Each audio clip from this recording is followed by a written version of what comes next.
네.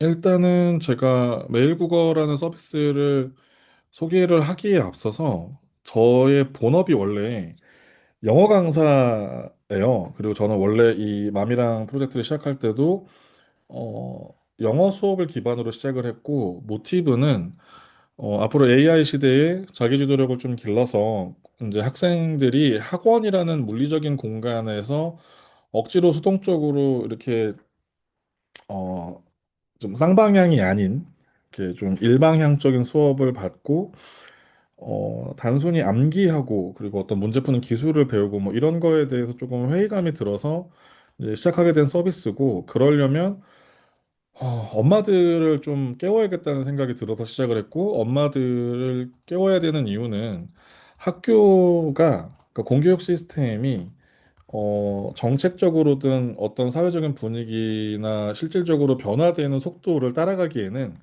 어쩔 수 없이 느려요. 어쩔 수 없이. 그리고 이거에 대해서 사교육이 가장 빠르고 민감하게 소위 말해 돈 냄새를 맡고 움직이는데 거기에 대해서 어머님들이 어, 정보가 오히려 너무 많아서 혼란해하는 그런 좀 느낌이 좀 있었고 제가 만난 어머님들께서 이런 거에 대해서 좀 정확하게 알고 싶다. 그래서 필요하다면 돈을 내고서라도 좀 합리적인 서비스를 좀 사용하고 싶다라는 얘기들이 좀 있어서 조금씩 제가 좀 확장해가는 중이라는 점 여기를 좀 정리를 해서 말씀을 드리고 싶고 그래서 메일 국어는 사실은 글을 읽을 줄 알아야 그러니까 한국말을 잘해야 영어를 잘해요. 그러니까 무슨 얘기냐면 수능 지문에서 쓰는 이제 표현인데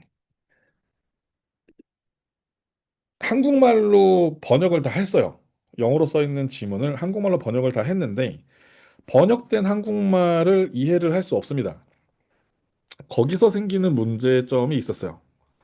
그래서 이 부분들을 해결을 하려면 정확하게는 글을 잘 읽어야 되는데 글 읽기 훈련이 지금 제대로 되지 않은 게 사실 잘 생각해 보시면 저 어렸을 때도 책을 읽는 인구는 늘 극소수였어요.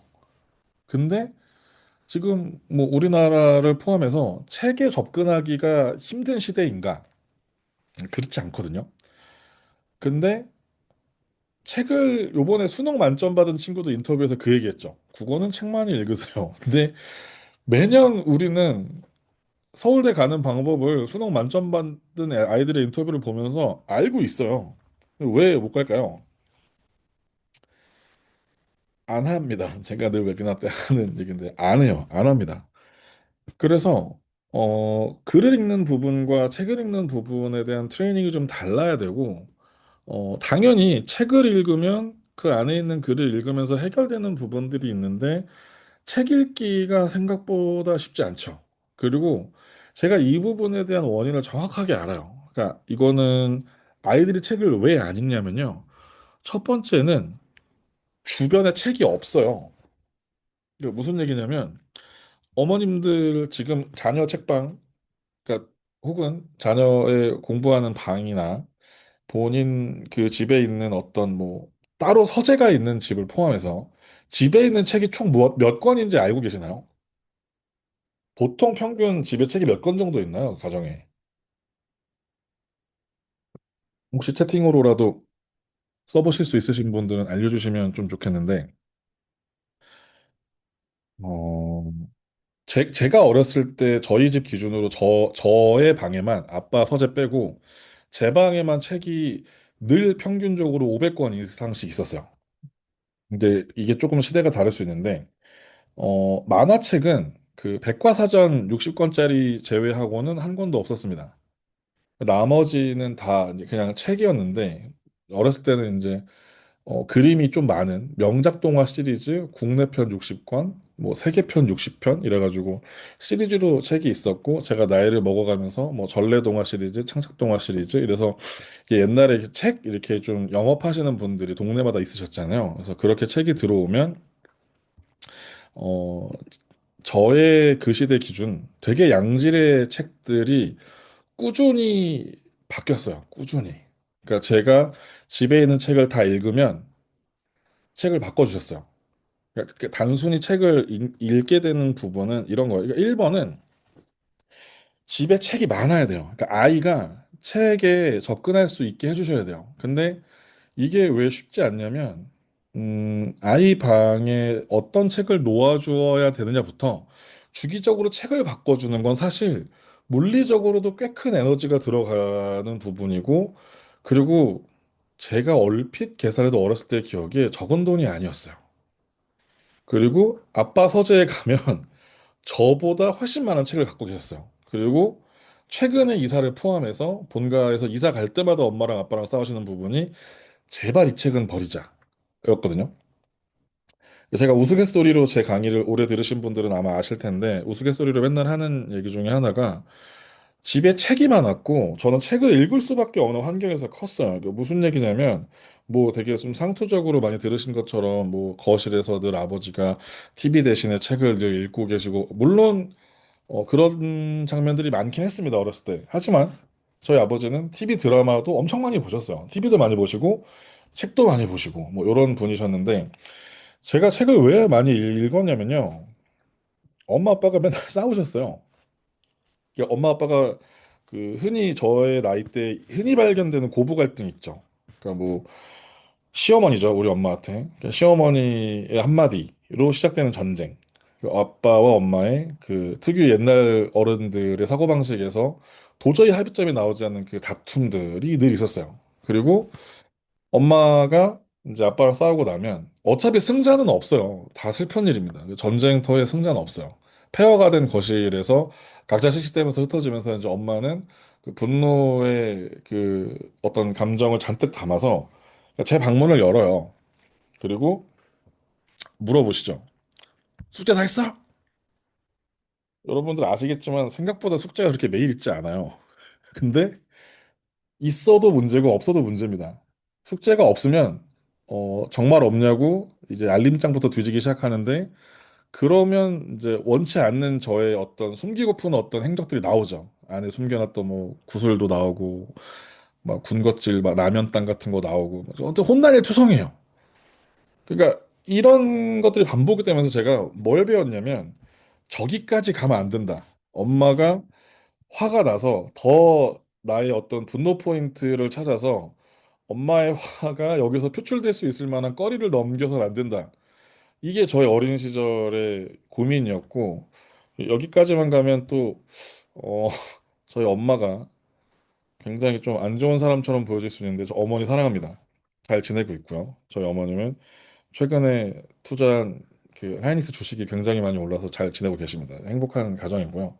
네, 잘 지내고 있습니다. 오해하지 않으셔도 되고요. 그런 상황들이 주로 있었다라는 것. 그러니까 저는 뭘 하냐면 엄마가 문을 열고 들어올 때 안 혼날 수 있는 방법을 찾아야 돼요. 그 두 평 남짓한 방 공간에 이제 문이 있는 벽은 책상이 있으니까 책상 위에 있는 책장에 책이 또 따로 있는데 그때는 뭐 문제집 같은 거 막 꽂혀 있었겠죠. 막 매일 풀어야 되는. 그리고 나머지 벽은 다 책장이었어요. 다. 그리고 이제 3단 책장이고 아래 칸에는 이렇게 여닫이 있어가지고 이렇게 좀 수납할 수 있는 공간이 있는 책장이 3면에 깔려 있었는데 거기에서 책을 꺼내 읽고 있으면 엄마가 크게 화를 내지 않으셨어요. 이게 매우 중요한 포인트였어요. 그러니까 제가 이걸 꽤 빨리 깨닫습니다. 초등학교 입학하기 전에 깨달았어요. 엄마가 문을 열었을 때 내가 책을 읽고 있으면 혼나지 않아요. 심지어 제 동생이 저보다 4살 어린데 제 동생도 이걸 거의 5살 때 깨달아요. 근데 이 친구가 어느 정도로 약삭 발랐냐면 그냥 제가 밖에서 뭔가 잘못해서 혼나고 있으면 그때도 얘는 책을 읽기 시작했어요. 그러니까 제가 밖에서 혼나고 있거나 엄마 아빠가 싸우고 있으면 저랑 제 동생은 무조건 책상에 앉아서 책을 읽었습니다. 처음에는 안 혼나려고 읽었으니까 뭐 내용이 들어왔겠어요?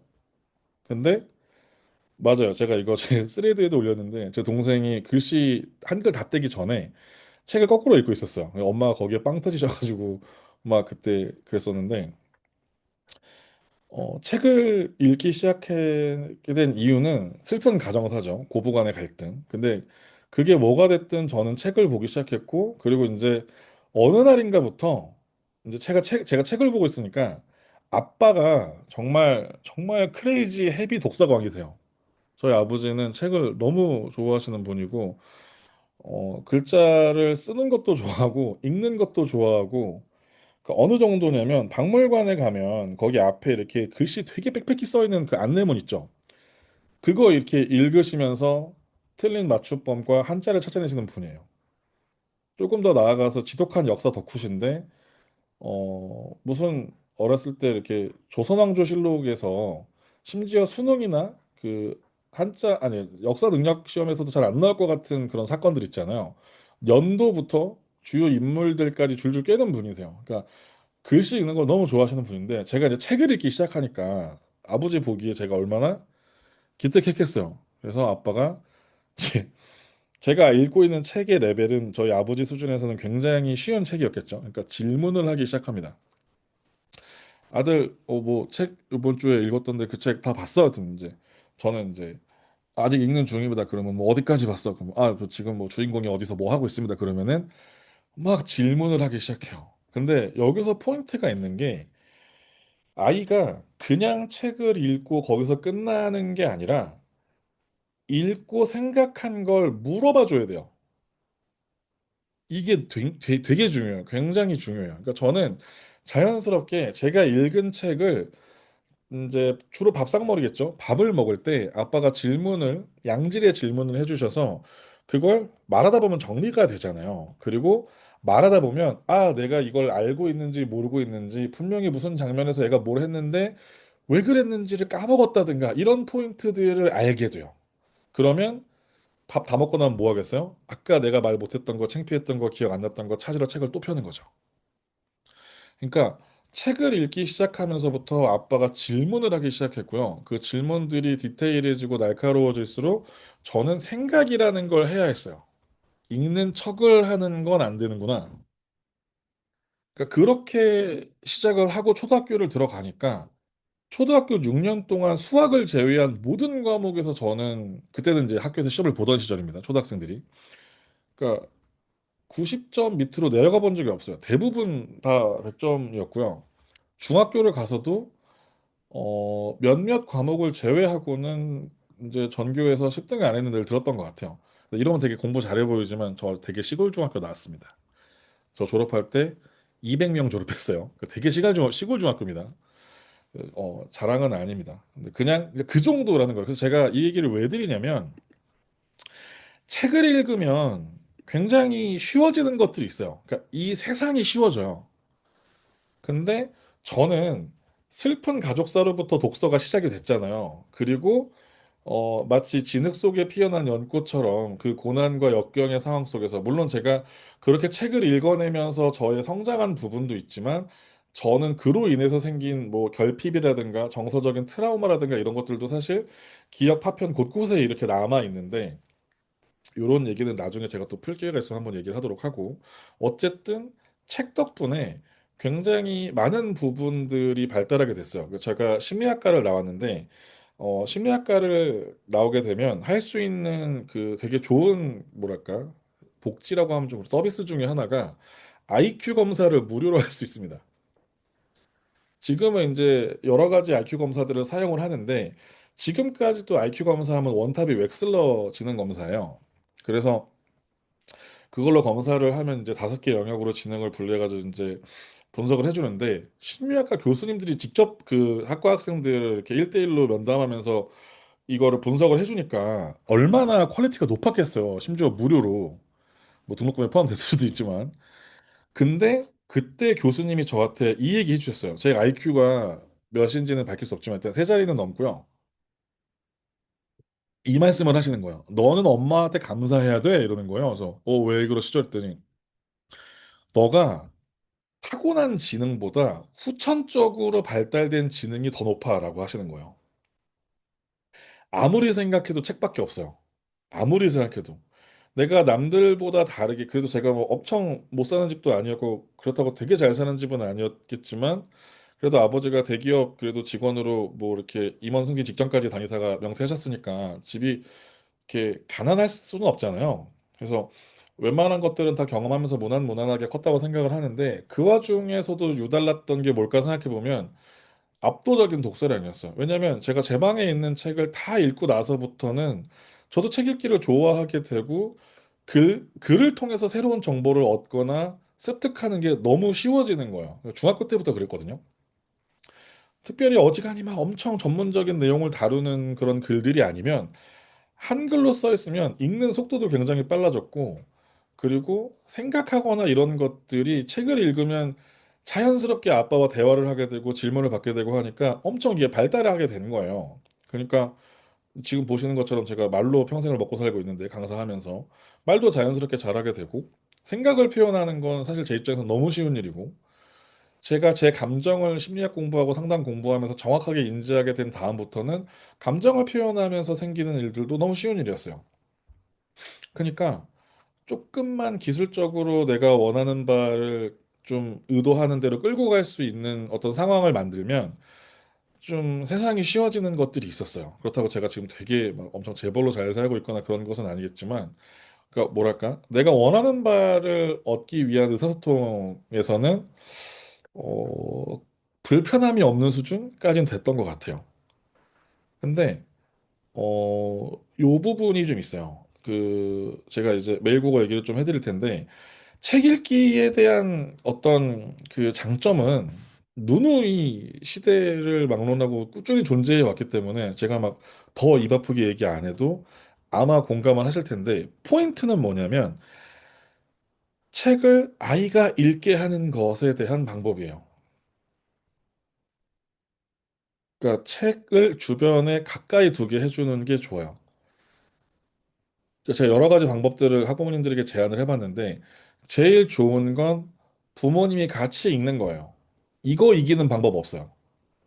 부모님이 거실에 있는 TV 끄고 유튜브 스마트 TV잖아요, 요즘에 다. 그래서 에센셜 채널 들어가셔가지고 독서할 때 듣기 좋은 음악 검색하셔가지고 깔아놓고 거실에서 책을 보기 시작하면 애들이 감히 밖에 나와서 핸드폰 게임을 한다거나 뭐 다른 어떤 요구를 하기가 굉장히 뗀뗀해집니다.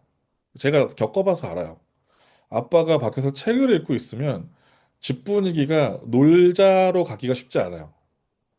아빠 저 밖에 나가서 놀다 올게요라고 말하기가, 저 친구들이랑 PC방 갔다 올게요라고 하기가 쉽지 않아요. 저희 엄마가 저 중1 때부터 PC통신으로 인터넷 주식을 시작하셨는데 그때부터 엄마도 주식책을 읽기 시작하면서 거실에, 그러니까 컴퓨터는 일단 거실에 있었고요. 소파에서 엄마 아빠가 동시에 책을 읽기 시작하면 이제 그날은 끝난 거예요. 저는 TV를 볼 수 없어요. 왜냐면 감히 엄마 아빠가 옆에서 책을 보는데 나 무한도전 보고 싶어, 나 1박 2일 보고 싶어 이런 얘기를 할 수가 없죠. 네, 그러니까 요런 겁니다. 근데 그게 안 될 경우에는 일 삼아서 도서관과 서점을 데려가 주셔야 돼요. 그리고 그게 조금 어려우신데 만약에 집에 태블릿 PC가 있으시면 밀리의 서재랑 윌라를 설치해 주세요. 그 구독료가 넷플릭스보다 쌉니다. 그 두 개 합쳐봐야 어, 아마 넷플릭스가 17,000원인가요, 지금? 정확하게 기억이 안 나는데 비슷하거나 좀 더 쌀 거예요. 그러니까 요거를 세팅을 해주시면 오디오북부터 시작해서 본인이 원하는 뭐 웹소설이니 뭐니 이런 거를 골라서 볼 수 있는 시스템이 돼요. 그러니까 애초에 아이패드에 뭐 유튜브도 깔려 있고 뭐 로블록스도 깔려 있고 뭐 마인크래프트도 깔려 있고 뭐 다 깔려 있을 거잖아요. 근데 그 와중에 독서할 수 있는 어플 한 두 개 정도 설치해가지고 쓸 수 있게 해놓으시고 나중에 아이패드 같은 경우는 이제 스크린 타임이 있는데 얘가 이 어플을 몇 시간 썼나 확인할 수 있거든요. 진짜 그 어플이 실행되고 거기서 반응한 것들을 체크를 해줘요. 스크린 타임에서. 그러니까 진짜 애가 이 책을 봤는지 어플만 켜놨는지 확인할 수 있다는 거죠. 그런 식으로 체크를 해줘서 아이가 독서할 수 있도록 좀 도와주면, 그리고 또 굳이 치사하게 스크린 타임 같은 걸로 막 하지 않아도 엄마 아빠가 먼저 그 책을 읽고 거기에 대해 질문을 할 수 있으면 아이는 책을 읽을 수밖에 없어요. 그러니까 제일 좋은 건 같은 책을 온 가족이 읽고 밥 먹으면서 책에 대해 이야기할 수 있는 환경이 되면 제일 좋습니다. 근데 쉽지 않잖아요. 그러니까 제가 요 얘기를 해드릴게요. 제가 슬라이드를 만들다가 홈페이지 보여드리는 것으로 대체하기로 했습니다. 왜냐하면 너무 잘 돼 있어요. 여기 보면 공부를 잘하는 방법을 가르칩니다라고 첫 페이지에 나오잖아요. 근데 이게 왜 맞는 말이냐면 제가 글을 통해서 정보를 습득하고 새로운 지식을 습득하는 게 가능해진 게 중학교 때거든요. 그 교과서를 읽으면 내용이 이제 누가 설명해 주지 않아도 그냥 이해가 되는 수준이에요. 왜냐면 사실 교과서라는 건 정말 기본적인 학술어로 쓰여져 있고 복잡할 게 없는 표현들이거든요. 그러니까 책을 읽고 지식을 습득하는 게 쉬워지면, 그러니까 글을 읽을 줄 알게 되면 공부를 잘할 수밖에 없어요. 그러니까 제가 나이를 먹고 대학교를 졸업한 이후에 대부분의 지식들은 유튜브랑 책으로 다 배웠거든요. 최근에 제가 강의하고 있는 AI 내용들을 포함해서 심지어 저는 유튜브 내용들도 한 1시간 정도 이상 되는 긴 강의들은 영상 다 안 봅니다. 그거 쓱 긁어가지고 노트북 앨범에 집어넣은 다음에 이거 텍스트로 요약해달라고 한 다음에 요약된 글을 읽어요. 그게 훨씬 더 빨라요. 네. 그러니까 공부를 잘하는 방법의 기본은 글을 읽고 이해하는 거예요. 그러니까 제대로 읽을 수 있어야 공부를 잘한다는 게 너무 맞아요. 그러니까 제가 영어 수업 하는데 애들이 한글을 잘 번역해 놓고 한글을 이해 못해서 문제를 틀렸다고 아까 말씀드렸잖아요. 그러니까 처음 시작은 영어를 포함 모든 과목이 심지어 요즘은 수학도 문제가 좀 길게 써 있거나 뭐 주관식 이런 식으로 서술형으로 나오면 아이가 문제 읽다 알고 포기하는 경우가 되게 많잖아요. 그러니까 읽을 수 있으면 돼요. 읽을 수 있으면 돼요. 그러니까 제가 책을 안 읽을 거면 글이라도 매일 읽어라라고 얘기하거든요. 근데 글이라는 건 이런 거요. 신문에 써 있는 한 귀퉁이 뭐 기사 한 줄을 봐도 되고요. 아니면 옆에 있는 칼럼 한 꼭지만 봐도 되고요. 그리고 우리 어렸을 때 비슷한 맥락으로 신문에 사설을 봐라 이런 얘기 되게 많이 들었잖아요. 같은 맥락이에요. 책을 안 볼 거면 글이라도 봐라. 근데 그냥 글보다는 좀 양질의 퀄리티 있는 글을 보면 좋잖아요. 그래서 검증된 컨텐츠, 검증된 글을 읽는 것이 중요하죠. 근데 매일 국어는 그걸 제공을 해줘요. 검증된 글들을 제공을 해줘요. 그래서 보면 공부를 잘하는 방법을 함께 했습니다. 이래가지고 여기 이렇게 막 올려놨는데 사실 매일 국어는요. 어디서 제일 많이 쓰는지 아세요? 여기 매일 국어를 보통 쓰는 학원들은요. 수학 학원이에요. 여기 보면 수학 학원이랑 막 영어 학원 나와 있죠. 그러니까 뭐냐면요. 이거를 학원에 도입을 해서 학원비 안에 이제 매일 국어 이 수업료를 따로 받겠죠. 그리고 학원에서 영어 수업하기 전에 매일 국어 한 타임 하고 들어오게 하는 거예요. 수학 학원에서 수학 수업하기 전에 요 매일 국어 한 타임 하고 오는 거예요. 그러니까 글 읽기가 모든 과목의 기본이 되기 때문에 결국은 매일 국어를 쓰는 학원은 국어 학원이 아니라 영어 학원, 수학 학원인 거죠. 그러니까 요거는 제가 지금 보여드리진 않겠습니다. 나중에 궁금하신 분들은 메일 국어 그냥 홈페이지 들어가면 여기서 그냥 다 보실 수 있는 내용들입니다. 그래서 이제 뭐야? 매일 국어. 안녕. 그래서 메일 국어에 대한 부분을 좀 설명을 이제 드릴 건데 일단 제가 아까 어제부터 좀 이제 어떤 나이대 분들이 좀 궁금해 하시나 해서 제가 봤는데 초등부가 조금 많았어요. 그래서 초등부 소개를 먼저 드리겠습니다. 여기서 이제 제일 처음에 하는 건 단어 학습을 시켜요. 근데 초등부는 씨앗 글자라고 해서 한자어를 쪼개서 그러니까 마법 천자 한번 생각하시면 돼요. 그러니까 아이들이 이제 한자를 배우면은 혹시 이런 글 보셨나요? 이렇게 한자 마법 천자만 배워가지고 막 형제들이 싸우는데 막 형이 동생한테 때릴 타 때릴 타막 그러면 동생이 막 앞을 통 막 이러면서 한자 배운 거 써먹는다고 전 되게 좋은 방법이라고 생각하거든요. 그러니까 일단은 시약 글자를 통해서 어휘 학습을 합니다. 그리고 시약 글자가 끝나면 그날 학습할 지문에 나와 있는 학습 그 어휘를 따로 학습할 수 있게 해줘요.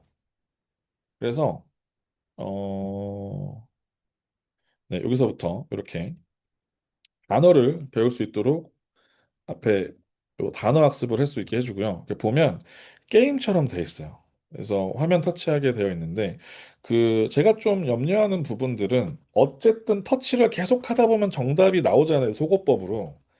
근데 메일 국어는 그걸 어떻게 방지해놨냐면 무작정 무지성으로 터치를 해가지고 정답을 결국에 맞추는 방식을 쓰게 되면 경험치라는 제도가 있어요. 이 안에 시스템 중에 경험치를 깎아서 별을 모을 수 없게 합니다. 그러니까 점수를 다 얻을 수가 없어요. 그 아이들이 게임을 하게 되면 뒤에 나오는 그 리워드 보상 포인트 이런 거 되게 중요하잖아요. 근데 학습을 하고 모을 수 있는 별이 있는데 요건 제가 이따가 실제로 한번 보여드릴게요. 초등학생들이 학습을 하게 되면 어, 요 학생 아이고 요렇게 한번 볼게요. 이렇게 별을 모을 수 있게 돼 있어요. 별. 요 별. 이렇게 별이 깎여 있죠. 근데 요거가 꽉 찬 별을 받는 것에 대해서 아이들이 생각보다 행복해해요. 이게 제대로 나오지 않으면 이제 제대로 된 보상이 나오지 않기 때문에 그리고 학부모님들 중에서 요게 이제 끝나고 나면은 저 같은 경우는 어머님들한테 선생님 계정을 다 하나씩 파드리는데 요게 이제 어머님들도 이제 뜬단 말이죠. 그러면은 요 100점짜리 별을 두 개 모은 날은 요거에 대한 보상을 어머님이 이제 자기 가정의 교육 방식에 맞는 정도의 레벨의 보상을 따로 주시는 거죠. 요런 식으로 학습 실제로 제가 학원에 있을 때는 요거 별 모아가지고 아이들 간식 바꾸기 하고 했는데 이게 반응이 좀 좋았거든요. 그래서 학습을 할 때는 게임적인 요소를 가미를 하되 단순히 내가 이거 막 단순히 터치 해가지고 찍어서 무지성으로 이렇게 알게 하는 거는 불가능하게 합니다. 그러니까 앞에 나와 있는 정보를 충분히 읽고 학습하지 않으면 뒷단계에서 반드시 벼를 깎여요. 그래서 한 번, 두 번 경험을 하다 보면 집중을 할 수밖에 없는 구조로 되어 있고요.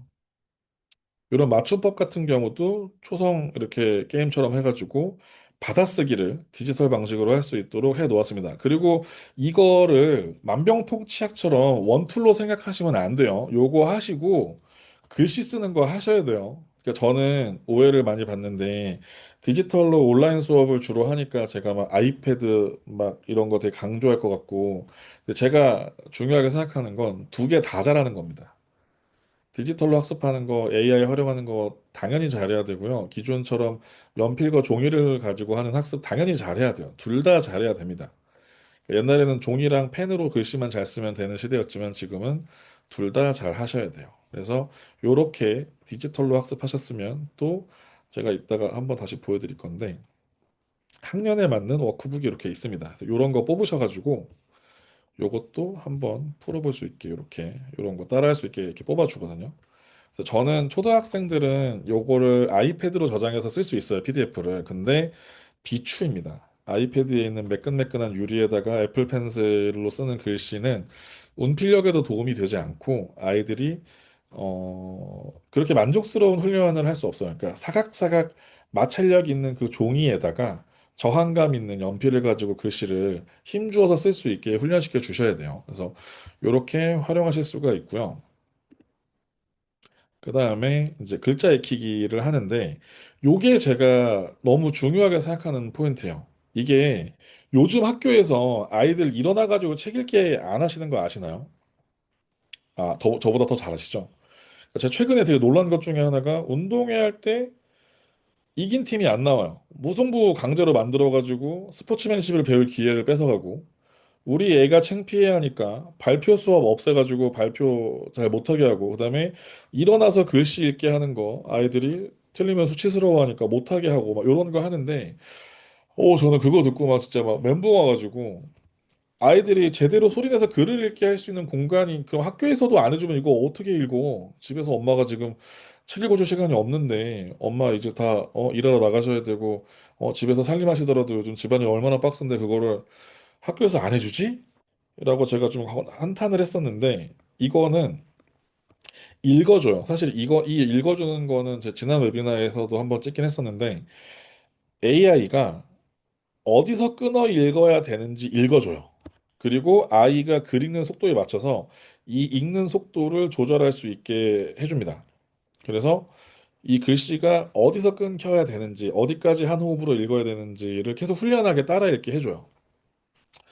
그리고 다 읽었으면 이제 얼마나 이해했는지 OS 퀴즈도 하고 이렇게 카톡같이 이렇게 대화 주고받으면서 정답을 맞출 수 있는 그 문제 형식을 제공을 하고요. 요거는 잠깐 미리 보도록 하겠습니다. 그냥 단어 학습하는 거예요, 이렇게.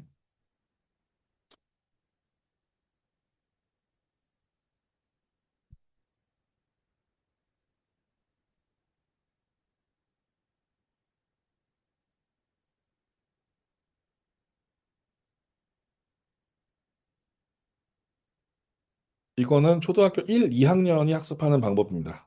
1, 2학년. 이렇게 끊어 읽기를 해주죠. 요게 제가 초등 읽기에서 제일 좋아하는 부분이에요.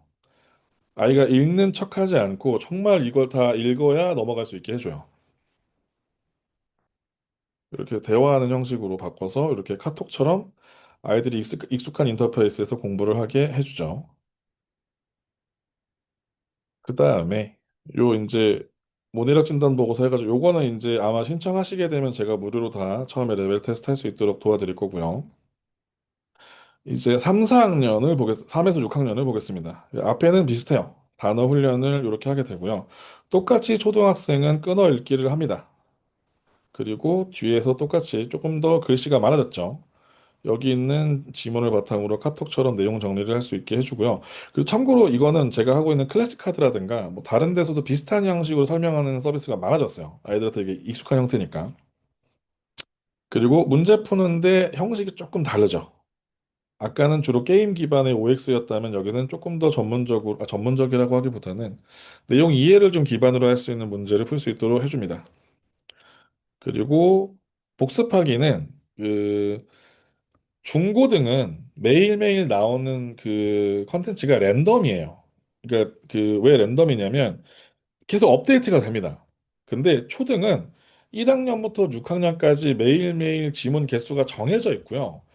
그거를 왜냐하면 교과서 커리큘럼 기반의 글감을 이제 재구성해서 거기에 도움이 될 만한 글들을 실어놨어요. 그래서 랜덤으로 나오지 않고 정해져 있어요. 그래서 그 날짜에 내가 학습을 못했으면 다음날 다른 지문이 올라온단 말이에요. 근데 복습할 수 있도록 시스템이 되어 있습니다. 그래서 황금별 받지 못했던 거 다시 도전할 수 있게 해주는데 이거 어머님들이 어떻게 받아들이실지 모르겠지만 진짜 하는 아이들은 이거 환장합니다. 별 모으는 거에. 조금이라도 이 별이 깎여 있는 거를 납득을 못해요. 나 이거 만점 받을 거야, 다시 읽을 거야 하는 아이들이 생각보다 많습니다. 우리 애는 그렇지 않아요라고 생각하실 수 있는데 뭐 그거는 좀 다를 수 있겠지만 아무튼 요것도 한번 볼게요.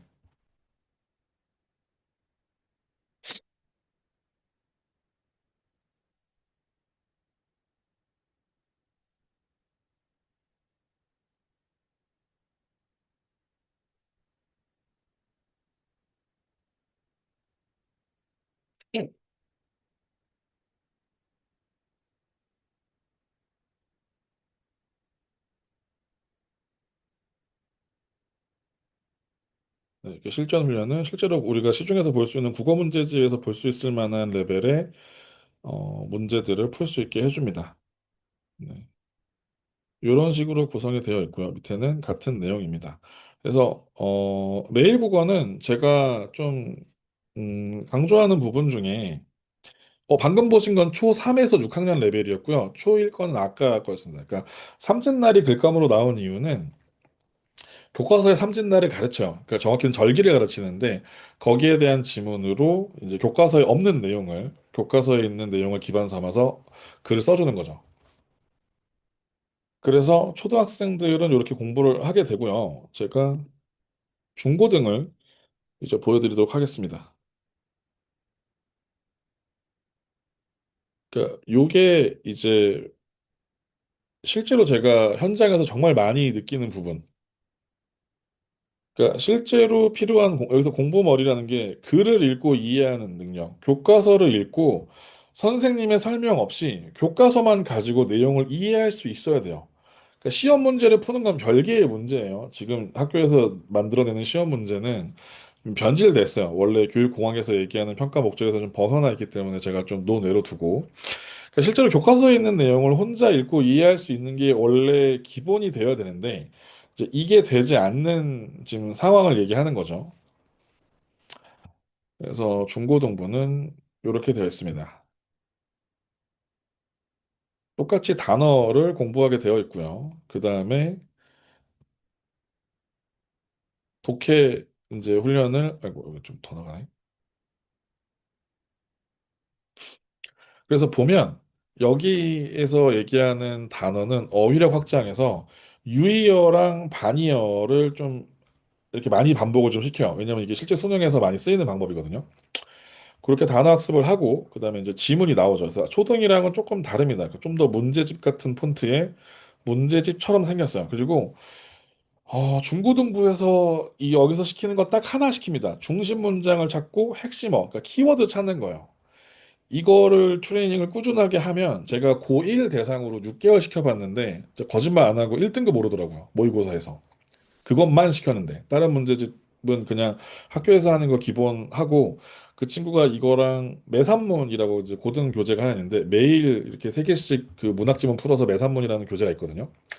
그거 풀고 매일 국어 6개월 하고 2학기 때 모의고사에서 바로 1등급 올랐어요. 그 아이가 스스로 뭐라고 얘기하냐면 본인이 생각해도 그 지문 길잖아요. 수능 모의고사는 지문 읽는 속도가 빨라졌다고 얘기를 하더라고요. 그래서 독해 훈련을 합니다. 근데 제가 좀 많이 강조하고 싶은 건 어쨌든 꾸준하게 다양한 글감을 분야별로 제공을 해준다. 그리고 글의 퀄리티가 보장이 되어 있더라. 그래서 책을 안 읽을 거면 글이라도 매일 읽어라라고 얘기를 하는 거죠. 그래서 여기에 요렇게 이제 어디서 글을 갖고 왔는지 밝혀놓죠. 레벨별로. 그러니까 요 뒤에 한 13, 14, 15 레벨 정도 되면 수능 문제 수준이거나 그보다 어렵습니다. 왜냐하면 리트라든가 PSAT 지문 같은 경우도 가져오기 때문에 생각보다 레벨이 쉽지 않아요. 그러니까 매일 국어에서 요 지문을 소화할 수 있을 정도. 심지어 요 레벨쯤 가면 글 길이도 어마어마해요. 요 정도가 되면 굉장히 글을 읽는 것과 혹은 생각하거나 이런 부분에 있어서는 불편함이 없는 수준. 제가 추천하는 방법은 아닌데 요 레벨 아래 정도 되는 고2 남학생이 핸드폰으로 이거 풀더라고요. 핸드폰 스크롤로 막 위에 왔다 갔다 하면서 지문 읽으면서 푸는데 넌 이게 읽어지니라고 했는데 걔는 머릿속에 지문 내용을 요약하면서 암기가 되니까 핸드폰으로도 풀더라고요. 지문을 한눈으로 볼 수 없는데도 예, 그 정도 레벨이 됩니다. 그리고 제가 많이 강조하는 어휘. 요즘 문해력이 박살났다고 얘기할 때 제일 많이 얘기하는 게 어휘력이잖아요. 여기 안에 어휘력 학습센터라는 곳이 있어요. 그래서 요거는 제가 샘플을 하나 보여드리겠습니다. 얘는 안 되겠다. 이 친구로 해야겠다. 여기 학생 로그인, 학생 버전으로 들어가게 되면 요 왼쪽에 어휘력 학습센터라는 곳이 있습니다. 여기에 들어가면 분야별로 학습을 할 수 있어요. 문학 개념어, 문법, 문학. 근데 이 친구는 지금 이제 중국에서 국제학교 다니는 친구에서 제가 문법은 하지 말라고 해서 안 하고 있는데 들어가면 여기 안에 파트별로 이렇게 사전처럼 학습할 수 있도록 단어들이 나옵니다. 이런 식으로. 지금 요거는 이미 학습이 끝났기 때문에 이제 앞에 있는 어휘 분류가 안 돼 있는데 처음에는 내가 아는 단어와 모르는 단어를 구분할 수 있게 메타인지 학습이 되어 있어요. 이렇게 학습을 하게 되어 있고 설명도 나와 있고 예문이랑 같이 나오니까 맥락을 파악하기도 좋겠죠. 그래서 어휘력을 기르는 데 있어서도 굉장히 학습하기가 편리한 구조로 되어 있습니다. 그래서 이제 매일 국어에 대한 시스템은 제가 이 정도로 설명을 마치고요. 이제 무슨 얘기를 할 거냐면 제가 매일 국어 수업은 두 가지를 하고 있어요. 어떻게 하냐면 일주일에 한 번씩 만나서 수업을 합니다. 그러니까 평상시에는 아이가 혼자 할 수 있어요. 그러니까 제가 수업형이랑 관리형을 나누는데 보통은 제가 관리형으로 받아요. 관리형은 어떻게 하냐면 월에 제가 3만 3천 원을 받고요. 아이가 스스로 학습할 수 있도록 계정을 줍니다. 그리고 초등학생 같은 경우는 아까 보여드렸던 워크북을 학습할 수 있도록 어머님 계정도 같이 만들어 드려요. 그러면 어머님이 이렇게 관리자 모드로 들어오셔서 학습 관리에 들어가셔서 워크북과 테스트북을 이렇게 뽑으실 수 있습니다. 여기 들어가셔서 이렇게 이런 것들을 다 모든 문단, 모든 지문별로 뽑으실 수가 있어요. 그리고 요거만 있으면 어머님도 조금 곤란하시잖아요. 그래서 답지 같이 드립니다. 이렇게 어머님이 보시면서 채점하실 수 있도록 같이 드리니까 어머님은 핸드폰으로 그냥 보시면 돼요. 어머님 핸드폰으로 관리자 모드 로그인 하셔가지고 들어오셔서 워크북은 핸드폰으로 보고 채점해 주시고 그 다음에 여기 있는 테스트북은 집에 프린터가 있으시면 프린트를 하셔가지고 나눠주시면 좋습니다. 근데 이걸 꼭 필수로 하지 않으셔도 앞에 있는 이제 디지털 디바이스로 하는 학습만으로도 효과는 적지 않다. 하지만 저는 거듭 말씀드리지만 초등부는 디지털만 가지고 눈 빠지게 이렇게 컴퓨터 보고 아이패드 보고 태블릿 PC 이렇게 붙들고 있는 거를 그렇게 추천하지 않아요. 온라인 학습을 굉장히 수업을 많이 하는 강사임에도 불구하고 초등은 뭐 중고등도 마찬가지겠지만 특히 초등은 디지털 디바이스만 오래 붙들고 있는 것은 학습을 하고 있더라도 추천을 하지 않습니다. 만약에 뭐 밀리의 서재나 윌라 같은 걸로 책을 읽었다고 하면 2시간 이상은 말이 안 돼요. 2시간도 많아요. 종이책도 읽고 디지털로도 보고 그리고 만약 디지털로 볼 거면 뭐 오디오북을 활용한다든가 그래서 좀 다양한 방식으로 디지털이 줄 수 있는 장점을 이용할 때 쓰는 거지 이렇게 디지털로만 학습하는 것은 반대입니다. 그래서 저는 요거를 매일 국어 1일 학습 기준으로 하루에 40분 정도 안에 끝내는 걸 추천을 드려요. 아이가 이악 물고 나 오늘 별 모을 거다라고 하면은 뭐 그것까지는 막지 않으시되 40분 안에 오늘 학습 지문 2개랑 뭐 시작 글자 학습까지는 한 40분이면 끝나거든요. 그렇게 하시고 요 얘기를 드리고 싶은데 만약에 아이랑 뭐 워크북을 인쇄하기가 좀 어려우시면 어머님이 이거 그냥 핸드폰으로 이렇게 보실 수 있으세요. 요 링크 그대로 관리자 핸드폰으로 들어오셔가지고 여기 이제 워크북 여기 들어오셔가지고 여기 있는 내용도 있죠. 여기 있는 내용. 여기 있는 내용으로 아이랑 대화해 보시면 좋을 것 같아요. 그래서 어머님이 아이랑 대화할 수 있는 주제가 학술적으로 좀 도움이 될 만한 것들을 제공받으실 수 있다라는 것을 좀 추천을 드리고 싶습니다. 그 다음에 제가 수업은 한 달에 18만 원 받는데 주 1회 수업합니다. 주 1회 수업하는데 18만 원이라고 쓰면 조금 그렇고 제가 60분 수업에 3만 원을 받아요. 근데 주 뭐 1회를 하게 되면 이제 보통 한 타임만 하면은 이제 한 12만 원 되는데 제가 보통은 요 기준을 잡고 중학생 같은 경우는 90분에서 120분 정도 잡는데 그건 보통 한 18만 원에서 한 20 몇만 원 정도 나왔던 것 같아요. 그래서 요게 기본입니다. 그래서 뭐 60분을 하든 90분을 하든 120분을 하든 하는데 요 수업은 어떻게 하냐면 저도 그날 무슨 지문이 나올지 몰라요. 중고등부는. 그래서 이제 지문을 보고 저도 이제 이 지문을 같이 읽은 후에 이 친구가 이 글을 읽고 추가로 학습할 만한 내용들을 과제로 줍니다. 그러니까 뭐 예를 들면은 지난번에 뭐 유리천장이 이제 주제로 나왔어요. 글의 지문이 유리천장을 주제로 한 거였고 여성의 성차별, 사회적 성차별에 대한 지문이었는데 마침 이제 여학생이어서 이런 거에 대한 사례를 찾아보고 5분 정도 발표할 수 있도록 캔바로 자료를 만들어서 과제를 주거나 그러면 이 친구가 다음 수업까지 만들어 와서 앞에 5분 발표하고 제가 피드백하고 그다음 진도 나가고 아니면은 이제 일부러 뭐 그런 글을 봤을 때 아이에게 너는 어떻게 생각하니? 라고 물어봐서 이 친구가 이제 스탠스를 정하면 저는 무조건 반대쪽에서 스탠스를 잡고 뭐 10분이면 10분, 15분이면 15분 리서치할 수 있는 시간 AI 포함해서 자신의 생각을 좀 견고하게 할 수 있는 좀 서칭을 한 다음에 토론을 저랑 이제 미니 디베이트를 하는 거죠. 그리고 결과물에 대해서 리포트 쓰고 뭐 이렇게 학습을 한다든가.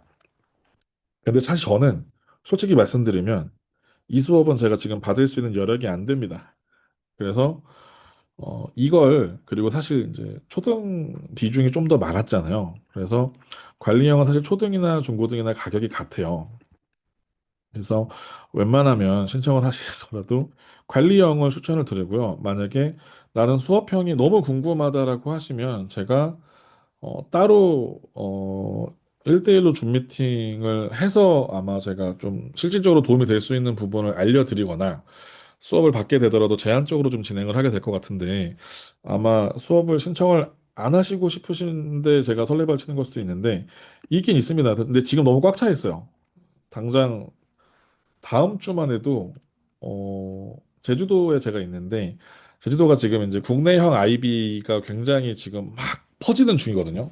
그래가지고 그러니까 정통 아이비의 인증을 받았어요. 받았는데 뭔가 한국적이에요. 그래가지고 외국에 있는 국제학교 다니는 친구들의 IB 수업이랑 비교했을 때 뭔가 미묘합니다. 미묘해요. 그래서 거기에 이제 좀 따라가기 어려운, 그 심지어 제주도민이 아닌데 IB 때문에 제주도 막 유학 내려오듯이 오셔가지고 어디라고 내가 말씀 못 드리겠는데 어떤 마을은 막 외부에서 온, 그러니까 외부인이, 그러니까 원래 있던 토박이들 말고 외지인이 60%가 넘는 마을이 있어요. 막 그런 데서 지금 막 생기는 이제 문의들이 막 있는데 제가 막 고사하다가 제가 이제 새쌍둥이를 받았거든요. 다음 주부터 수업을 하게 됐는데, 그러니까 지금 제가 실질적으로 이렇게 수업형으로 수업할 수 있는 거는 지금 많지가 않아요. 제가 지금 방학기는 조금 제가 무리하면 뭐 오전 타임이라도 수업을 할 수 있긴 한데 이 수업은 제가 특별히 특별한 상황이 아니면 지금 잘 받고 있지는 않습니다. 근데 뭐 국제학교 학생이거나 뭐 지금 제가 아까 말씀드린 것처럼 뭐 IB 코스를 밟아야 되는데 뭐 초등은 다른 일반 학교를 다니다가 이제 중학교부터 뭐 이제 IB 코스를 밟아야 돼가지고 좀 준비를 하고 싶다거나 이러면 제가 조금은 도와드릴 수 있습니다. 근데 이게 진짜 웃긴 거예요. 사교육 줄이겠다고 지금 IB 도입해가지고 하는 건데 IB를 하겠다고 제주도에 내려와가지고 적응이 안 되니까 IB에서 쓸 수 있는 사교육을 또 받고 있다는 게 이제 웃긴 일인데 어쨌든 뭐 제가 나중에 뭐 미니 토론이라든가 아니면은 뭐 국제학교 형식의 리포트라든가 뭐 과제하는 방식이라든가 뭐 이런 거를 생각을 하시는 분이 있으시면 요거는 제가 좀 조심스럽습니다. 왜냐하면 제가 하는 수업은 한국에서 소위 말해 시험 점수 잘 딸 수 있는 수업은 아니에요. 예. 생각을 좀 확장시키고 다양한 관점을 갖게 하는 것에 포커싱을 하고 있는 수업이지 다른 거 할 시간도 없어 죽겠는데 지금 수학 점수 올려야 되는데 뭐 이런 것까지 하기 좀 힘들지 않냐? 네, 동의합니다. 그래서 한국에서 일반적으로 생각하시는 국어학원이나 논술학원과는 조금 다른 수업을 온라인으로 하고 있기 때문에 정말 니즈가 딱 맞아떨어지지 않으면 저도 추천드리지를 않고요. 저 역시도 지금 수업이 좀 꽉 차 있어가지고 하기가 쉽지 않습니다. 그래서 저는 관리형 수업을 추천을 드리고요. 요 링크는 제가 이따 올려드릴 건데 여기 메일 국어 이렇게 신청하기 요 링크 누르시면 어, 여기서 메일 국어를 여기서 메일 국어를 선택을 하시고 입금을 하시면 1월 1일부터 학습이 가능하십니다. 지금 신청을 하시면. 그래서 혹시 메일 국어 관련해서 지금 혹시 궁금한 게 있으시면 채팅을 남겨주시면 제가 답변을 드리도록 하겠습니다.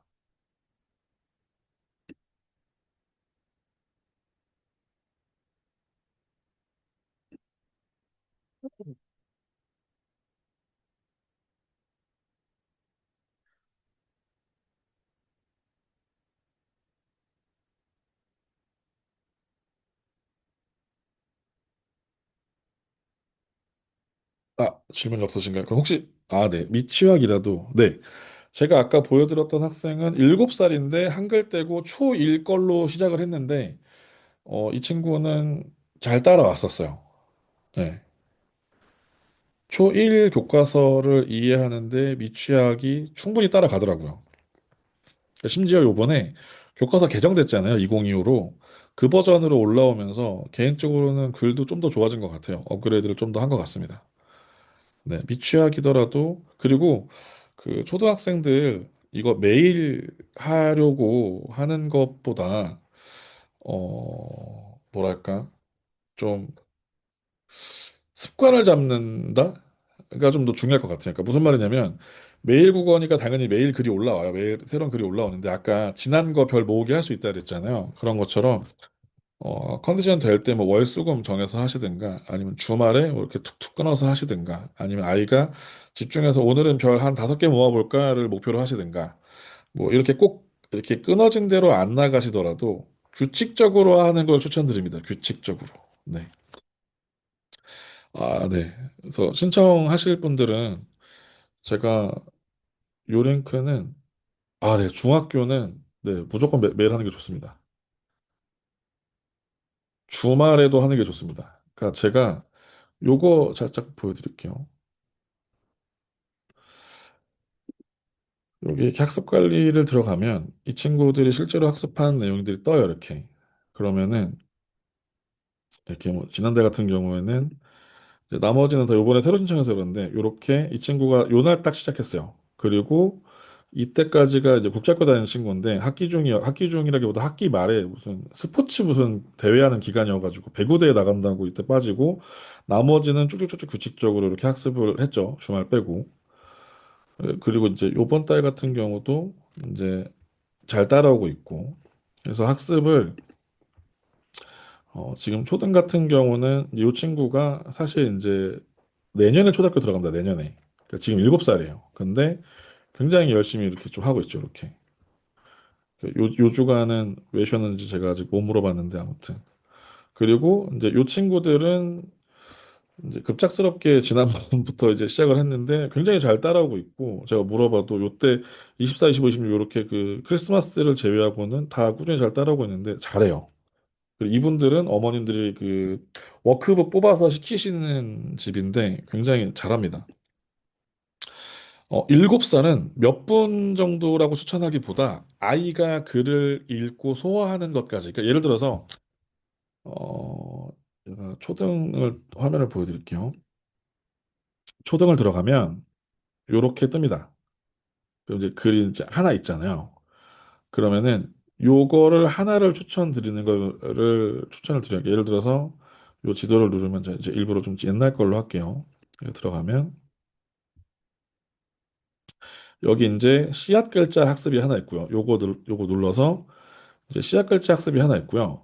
요거 학습할 수 있게 돼 있고 그 다음에 이제 요 지문 눌러서 요 단어 훈련 교과서를 이렇게 글 읽게 돼 있는데 학년이 바뀌면 지문이 두 개로 늘어나요. 그래서 예를 들어서 오늘은 씨앗 글자만 할까 했는데 만약에 이것만 붙들고 한 3, 40분 했다. 그러면 사실 그만하는 게 좋아요. 근데 우리 아이가 이거랑 둘 다 합쳐가지고 뭐 3, 40분에서 1시간 이내로 끊을 수 있다. 그렇게 하시면 둘 다 하시는 게 좋고요. 그래서 끊어서 가셔도 됩니다. 어차피 여기 그 맵이 있잖아요. 여기서 지나간 학습들을 다 골라서 할 수 있어요. 다. 못한 날도 그냥 들어가서 보면 여기도 시작 글자만 한 날이 있고 둘 다 한 날이 있고 다르죠. 이렇게. 예, 이건 되게 잘하고 있는 거예요. 왜냐면 이 친구는 아직 초등학생이 아니거든요.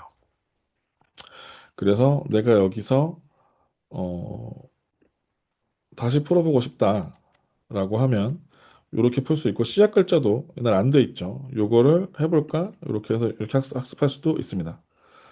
그래서 필요하시면 시간으로 구분을 하거나 그날 그 학습 목표로 구분을 하시는 걸 추천을 드려요. 근데 아이마다 집중력이 워낙 다르니까 그거는 아이가 좀 이거 얼마나 좀 재미있어 하나, 적응을 잘 하나, 이런 거에 좀 포인트가 있을 것 같아요. 그래서 만약에 시켜보시고 우리 애가 만약에 시작 글자 하나도 제대로 하기가 좀 힘들다라고 하시면 어느 정도 그 외부적인 동기부여를 좀 해주시면 좋습니다. 그 보상을 약속하거나 제가 아까 말씀드렸죠. 아까 별 모아가지고 이 별이 몇 개가 탁 풀로 모이면 엄마가 뭐 이런 거를 약속하겠다라든가 뭐 이런 식으로 좀 끌어가시면 괜찮을 수 있어요. 근데 제가 이거를 어, 아이마다 승부욕이 다르고 취향이 다르기 때문에 정답처럼 말씀드리긴 좀 어려운데 대개 특히 남학생들 기준으로 집중력이 없는 아이들 기준으로 효과가 좋았던 방식은 별 모으기였습니다. 진짜 좀 핫했어요. 실제로 학원에서 별 모양, 별 10개 모아가지고 이렇게 쿠폰처럼 간식 바꿔주는 거 있었는데 정말 아이들이 집에 안 가고 남아서 하는 걸 봤습니다. 네, 혹시 또 궁금한 게 있으신가요?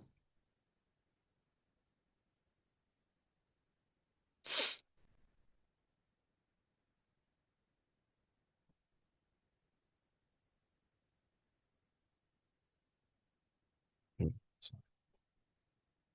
네, 그러면 제가 요거 신청 링크를 네, 매달 신청하시는 거고요. 제가 사실 지금은 그 시스템을 갖추기에는 너무 회원이나 이런 게 없어서 제가 지금 못하고 있는데, 지금 신청하시면 한 달입니다. 그리고 제가 매달 연장할 수 있는 연장 신청서를 드릴 거예요. 그래서, 여기에는 그냥 그 뭐 신청하시는지만 적어주시고, 입금하고 입금자 명만 남겨주시면 제가 확인해서 바로 계정 열어드리고요. 어, 초등으로 신청하시는 경우 제가 어머님들 계정을 다 같이 만들어 드립니다. 들어가서 어머님이 교사 버전으로 들어오실 수 있는 관리자 계정을 다 하나씩 만들어 드리고요. 중고등부는 원하시면 드리는데 크게 쓸모가 없습니다. 네. 제가 이거는 지금 시범 단계니까 달달로 끊는데 제가 만약에 조금 뭔가 이제 이걸로 공부하는 사람들이 좀 많아지고 저도 뭔가 시스템을 좀 더 갖출 수 있으면 뭐 6개월, 1년 구독 이렇게 끊어가지고 좀 저렴하게도 해드리고 좀 생각을 하고 있습니다.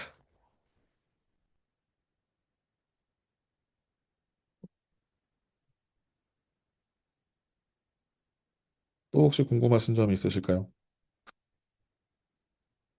아, 중등은 아니요. 만약에 중등 부모님이 학생 계정 관리를 원하시면 제가 부모님 계정 만들어 드립니다. 근데 만들어 드리긴 드리는데 크게 뭐랄까?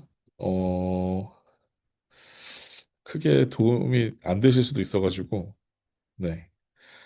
근데 했나 안 했나 이런 거 제가 아까 보여드렸던 뭐 그날그날 이런 거 보시는 거는 필요하실 수도 있으니까. 근데 보통은 그거 아니면 사실 크게 의미가 없어가지고 네. 아이 계정으로 들어가도 보일 수 네, 보입니다. 아이 계정으로 들어가도 어떻게 보이냐면 요렇게 됩니다. 아이 계정으로 들어가면 아이 계정으로 로그인을 하면 여기에 오늘의 학습에 들어가셔서 날짜 있죠, 날짜. 날짜를 달력을 누르면 그날 공부했는지 안 했는지 포인트가 몇인지를 보실 수가 있습니다. 그리고 요 색깔이 뭘 의미하는지도 나오죠. 그러니까 예를 들어서 노란색이 떴다. 그럼 그날 아이가 그냥 찍은 거예요. 그러니까 찍지 않았으면 보통 최소 성실은 뜹니다. 네. 왜냐면 얘가 시간까지 같이 계산해서 이거를 채점을 하더라고요. AI가. 그 지문 길이 대비 시간으로 아이가 찍었는지 안 찍었는지를 판단하는데 꽤 정확해요. 네. 제가 실제로 실험을 해봤습니다. 꽤 정확합니다. 그래서 중고등부도 부모님 계정을 원하시면 제가 해드립니다. 그거는 뭐 어려운 건 아닌데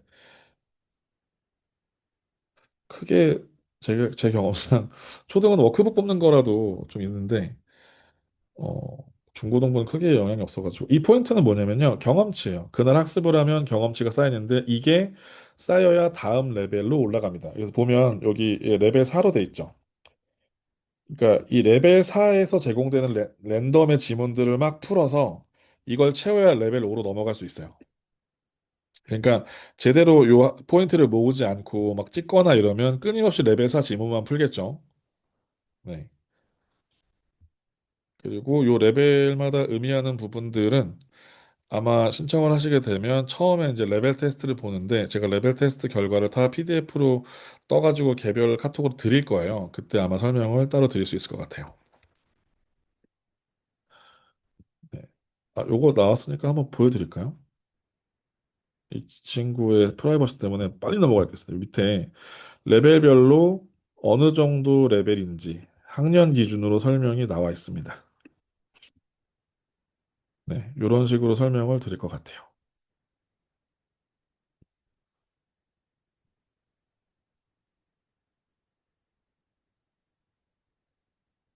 제가 일단은 시간이 다 되어서 혹시 더 궁금하신 부분들은 단톡방에서 얘기하면 또 밤에 너무 시끄러우니까 어, 내일 내일 또 월요일이잖아요. 그래서 내일 중에 그 질문을 주시면 제가 성실하게 답변을 드리도록 하겠습니다. 그래서 신청하실 분들은 지금 이제 내일 29일이잖아요. 그래서 아마 31일 전에 신청을 해주셔야 1월 1일 날부터 학습 시작이 가능할 것 같아요. 네, 이렇게 될 것 같습니다.